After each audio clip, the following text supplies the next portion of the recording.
But how much fun is it to get to play with Crisis on Infinite Earths? Like, for real. You have to understand, like, I remember I was working, during the summer, I was working at my dad's store. I would go down to the corner to buy comic books at this little, like, stationery store.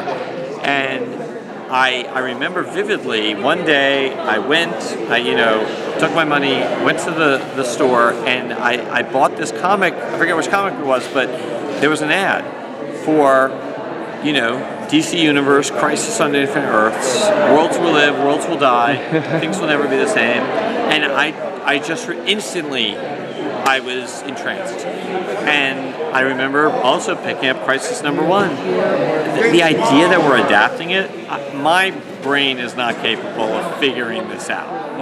This is way over my head. And what was your response when you pitched the studio with like the Brandon Routh thing and they said yes? I have to say, that was actually pretty great, because the oohs and ahs, the like, that we got both from the studio and the network was really exciting. And it's something that I'm just so glad we were able to do, So there wasn't a lot said on the panel about what's going on with Mia or Connor or John Jr. A lot of time. Can you talk about that? Like, can you tease anything about what's going on in the future? I think the fun thing about that storyline is we're getting a chance to tell a story that we didn't get a chance to tell in seasons 1 through 7, which were for as many internecine conflicts that Team Arrow has had, they pretty much came into existence and were a well-oiled machine. Mm-hmm. Original Team Arrow for sure was like, it just works.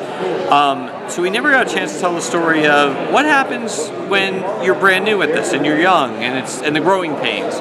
And that's what we're getting a chance to, explore in season 8, and that's a lot of fun. What are the chances of us seeing Felicity again by the end of the series? We're having those conversations. It's up to Emily.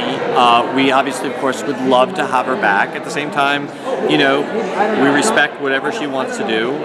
We wrote an ending to the character that works as an ending to the character, and we'll see what the future holds. Do you have any final words to say to the fans who are going to be watching this? Thank you. Thank you. Like, we've always said, without you, there is no show. We're not doing this to put it out in the ether and for no one to watch. If you don't watch, there is no show. So thank you very much. You're the reason we've been on for 8 years.